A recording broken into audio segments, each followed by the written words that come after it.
I know with young people that I come in contact with, it definitely, even in this age of technology, there is certainly a feeling of playing an instrument, and you're in your wind creating a sound.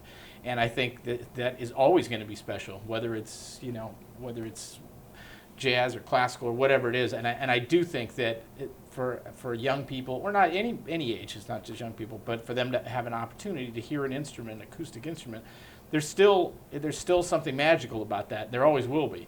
And I think that's a great answer, and a great way to approach it.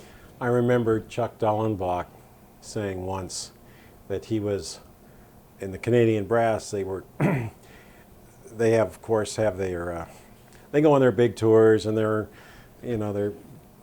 you see them photographed by the Great Wall of China and playing for the Queen of England and all this stuff. Well, part of the time they have to spend in the Canadian brass is to actually play for Canadians. And so they're out in the Yukon playing in the middle of nowhere, and they have this arrangement of the first movement of Beethoven's Fifth Symphony. And so they go out there to play in this high school gymnasium, and you have people, bundled up in their parkas and everything else listening to this concert. And I guess it occurred to Dallenbach in the middle of this performance that for many of these people, this was the first time they were going to hear Beethoven's Fifth Symphony played live, even if it was a brass quintet. And it wasn't, and then all of a sudden he realized right after that, it's not only the first time some of them are going to hear it, it's the last time. It's the very last time they're ever going to hear this happen. And so all of a sudden the sense of mission just went a whole lot higher. It became a whole lot better reason to go ahead and to really make it special, because this was it. This was the last breath of live music they were going to hear. This is the last time they were ever going to hear Beethoven for the rest of their lives. And so it became a lot more important. Yeah, interesting. This is, kind of taking it back into the playing realm. We've talked a lot about your orchestral career and your orchestral playing. You've had a great solo career as well. You've released 3 solo CDs. You've soloed with the Chicago Symphony Orchestra. You've soloed with other orchestras around the world. Obviously the tuba is not thought of as a solo instrument so much, although folks like yourself have helped take the instrument into these new and kind of great places. Can you just talk a little bit about how different your approach might be when you're playing a solo piece or playing solo with the orchestra than it would be when you're playing in the orchestra itself? I think the playing in the orchestra, the parameters of actually performing have a there's a different set of priorities. First of all, you have to be much more an ensemble player. You have to be more blending with the instruments that you have to be playing around. For you're the 4th trombone, you're the 2nd contrabassoon, you're the contrabass clarinet. In other words, you're the bottom of the woodwind section, you're the bottom of the string section, you're the bottom of the brass section, and consequently, you have to be more of have a little bit more sense of the ensemble playing there. That's also one of the reasons why I've been experimenting a lot with double B flat tuba lately, because it seems to be more of a better blend with, say, the bottom of the trombone section. Everything's in B flat, and everything just kind of sets it up a little bit more. So I do spend a little bit more time playing double B flat. So excuse me. In the solo stuff, that's where the parameters disappear, or at least they get a whole lot wider. And I try to be a little bit more outrageous. In fact, a lot more outrageous. Playing a lot with the York double C tuba, which the orchestra owns, and a lot of F tuba playing, and try to be a lot more expressive. Really take rubato to the absolute end of the earth. Try to get into the thin branches like Pavarotti does when you hear recordings of him singing, and it almost sounds like he's ready to break, and then he rises victorious to the high C or something. But it always sounds. It never sounds assured. It never sounds like he's just going to go ahead and play it and everything is going to be confident and easy. I mean, it really sounds like he's stretching. And if I could do that on the tuba, well, then that makes it. That's what solo playing is all about. And when I listen to other people play, whether they're playing tuba or particularly if they're playing string instruments or other instruments, I try to imagine, okay, what would the tuba sound like trying to play this piece? What would the tuba sound like playing this Bagatelle by Gerald Finzi? What would the tuba sound like going for the high note in Nessun Dorma and by Puccini? What would to try to make that happen is where I try to push it. In fact, I did the Vaughan Williams concerto last May of 2012, just a couple months ago. And I know I got a lot of mixed reviews from people who really thought that I was taking things to the nth degree regarding interpretation. But that's okay. I don't mind, breaking the bounds. If it offends people, why, hey, fine, show me another way. Do it, I don't mind. I think we have to be more expressive in our playing, especially brass players, because you listen to. I think one of the real inspirations for me is Wynton Marsalis when the Jazz Lincoln Center group comes to Chicago. The various colors he gets from that trumpet. And of course, he's got maybe more parameters in playing his jazz stuff, and his whole variety of mutes that he uses regularly. It's just amazing the types of sounds that he gets. I mean, it's like Yo-Yo Ma getting all the types of different sounds he gets with a cello. And when you play a tuba, hey, it sounds like a tuba. I mean, how different can it be? Well, that's a great approach, and I think that's probably why you've had so much success as a soloist as well. Is taking chances and pushing the envelope like that. Gene, in addition to everything you've contributed as a player, you've contributed a lot to the brass world as an educator. You and I collaborated on the 20-minute warm-up routine, which I'm very grateful for, and thanks to you, it's become gotten some traction in the tuba world and become or had an impact and become a resource for students and teachers. So I greatly appreciate that. More importantly than that, you've started the Pokorny Low Brass Seminar, which is a yearly event held at University of Redlands. And I know it's slated for next year, but maybe you could just talk about that a little bit. I know it's focused on orchestral playing for low brass players. Yeah, well, you're not going to get out of it unscathed. The 20-minute warm-up, I tell you, it's just a really, really great thing that you put together. You put together. Wow. And the thing is, I know you would probably say, as an educator yourself, that there's nothing really phenomenal about it. It's just 15 exercises that seem to catch most everything that you need. The most obvious thing to me is that if you actually go ahead and you do those exercises every day or nearly every day, your whole playing gets better. And I think that's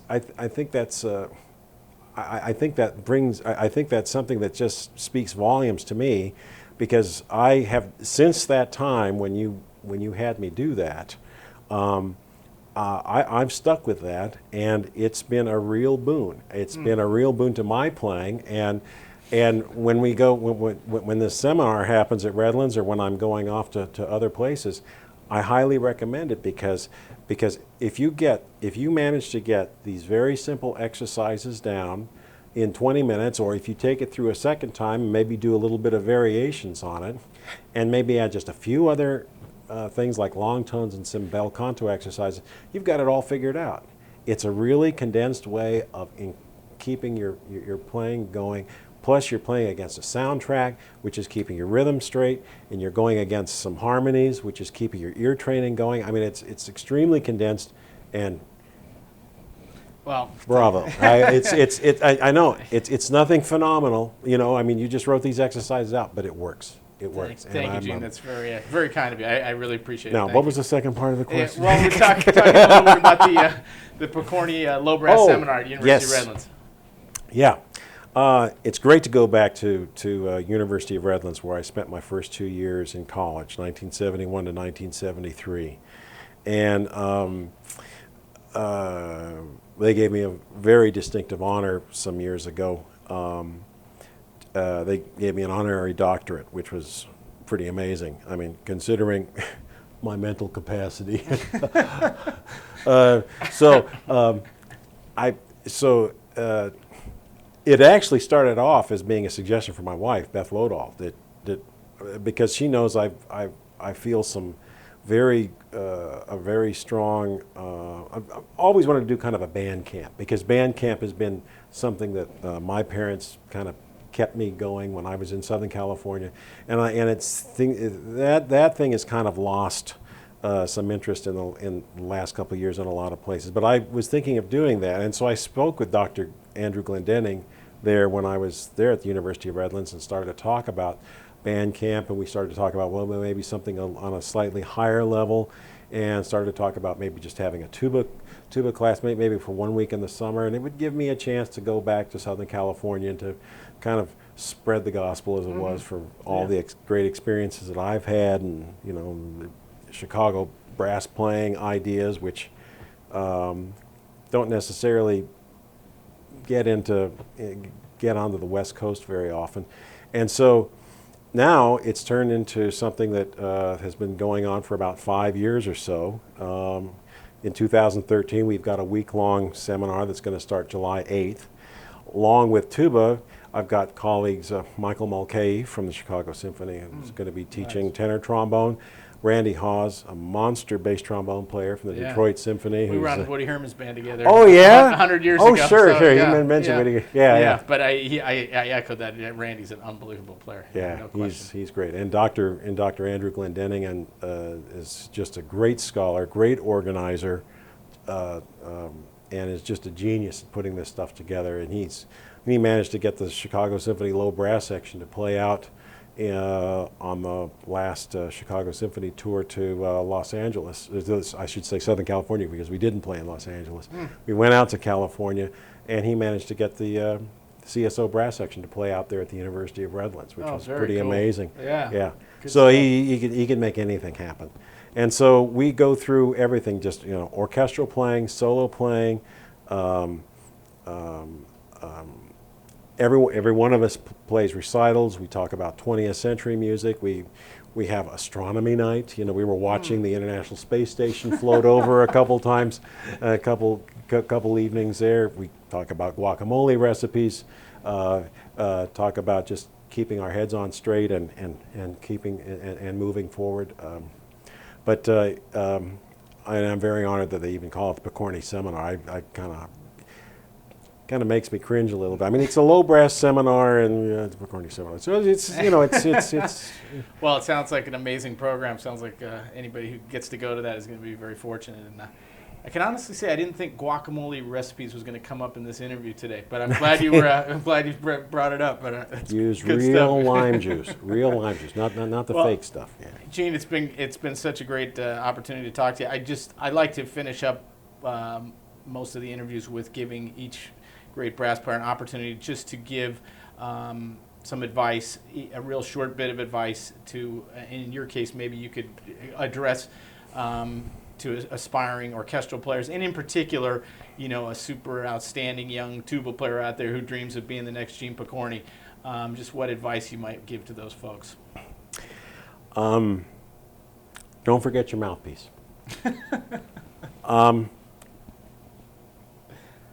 I would say probably to keep your goals kind of well set, and to take notes during your lessons. Take notes during your lessons and review them. I took notes during a lot of my lessons that I took with Tommy Johnson and Jeff Reynolds and Arnold Jacobs, and I would review those, and I would try to keep those in mind, especially when I would go through long tones and some other parts of my warm-up exercises.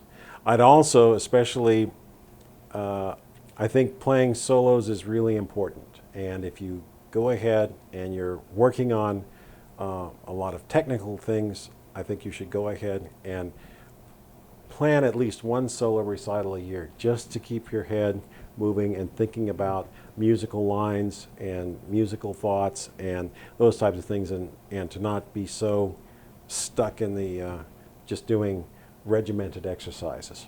The exercises are for the music. In fact, Barenboim never worked on exercises, he says in his book. He always worked on music. He would learn his technique by working on Mozart. So, not that we can. We don't have any Mozart. But and I think one of the advices, some of the advice that I got from Tommy Johnson is work as hard as you can for that orchestral tuba position that you want, but always believe that it might not happen, because the fickle ways of the way auditions work, the crisis in the economy at the time. Go ahead and realize where your passion lies, where the thing that really turns you on, and do that. Make sure it's something that you really have a passion for. And if you don't, if you think, well, maybe I'll just be a music educator, and if I don't win a tuba job, if your heart really isn't into music education, stay away from it. Be inspiring, or don't get into teaching at all. There's easier ways to make money. Tell you, I started the tuba rather late, and I wasn't the first chair in a lot of the groups that I started off on, but I just kept at it. It's a possibility that might actually work. So if you keep the dream as long as you can, keep the dream as long as you can, and you're a lot luckier if you have parents that support you in your dreams and acquiring instruments and going to schools and that. So if you didn't get that advantage when you were growing up, keep that in mind for your own kids, for your own family when you're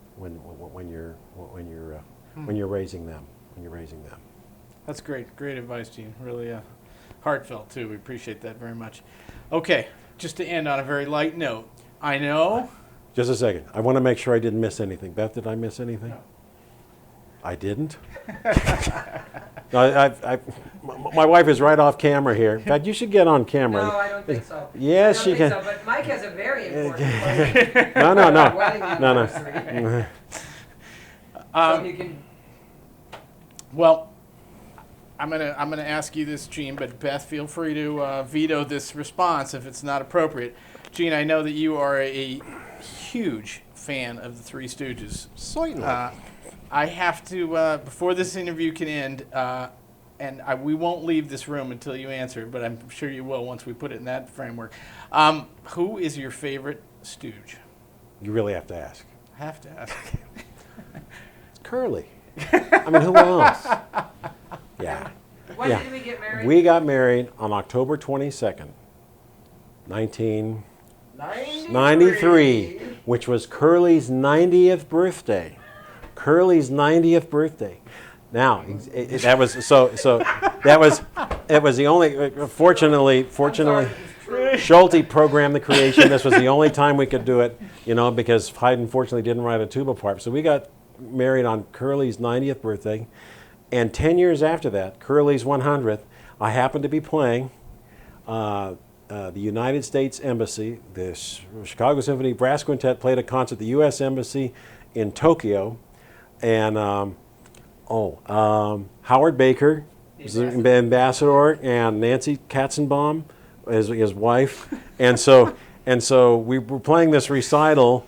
And I made an announcement saying, well, I got up and made an announcement to the whole assembled crowd, including these people and then the CSO heavies and the management and the delegates and all this stuff that are assembled there in the main hall. I said, well, this is to commemorate the future U.S. national holiday of October 22nd, because it's going to be it's Curly's birthday, Curly Howard's birthday. And I said, there's a reception afterwards, and if you all see any cream pies back there, you all know what to do. And I could see the blood drain out of Nancy Katzenbaum's face. So I went there and I played this Three Stooges theme song, and then the recital continued, and it was Curly's 100th it was birthday. Curly's 100th birthday. I can see now the question that's going to come out of the interview. The test question will be: Gene Pokorny was married on which famous Stooges' 90th birthday? That way, we'll be able to tell that you watched the interview to the end. That's right. The trick But Yeah. Gene, this has been so awesome. It's always great to spend time with you. It's always great to be involved with you on any level, musically, personally. Thanks so much for allowing us to come into your life and spend some time while you're here in New York. And we'll look forward to catching you next time down the road. Oh, look forward to it. Thanks, Gene. Yeah. We'll see you all next time on Bone2Pick. Thanks for being with us today. 20-minute warm-up. Don't forget it.